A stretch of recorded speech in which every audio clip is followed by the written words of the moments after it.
Hace unos años, específicamente en el año 1998, empecé a patinar.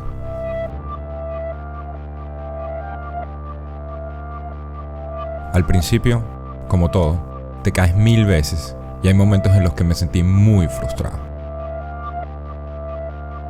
Pero cuando logras hacer tus primeros trucos y tener control sobre la tabla, la satisfacción es indescriptible.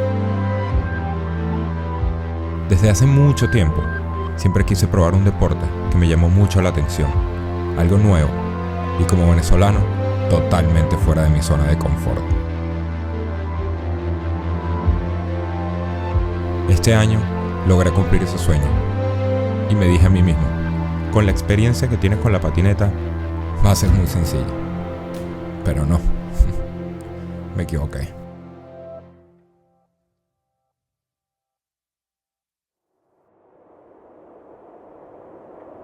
Esta es mi primera vez haciendo snowboard.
Primer día de snowboard.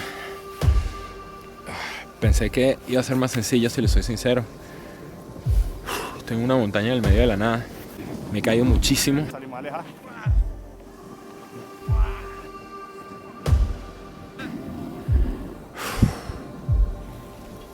Todavía estoy en la mitad de la montaña y no hay vuelta atrás. O sea, tengo que bajar. Me duelen las piernas, no aguanto las piernas, las rodillas. Vine para acá a hacer esto. Era mi sueño hacer snowboard y lo estoy haciendo. Pero es difícil, es difícil. No sé qué decirles. De los niñitos chiquitos te pasan volando por al lado.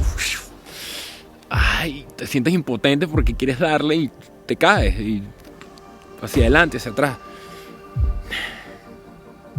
Pero tengo que lograrlo. Tengo que bajar de aquí, tengo que salir de aquí.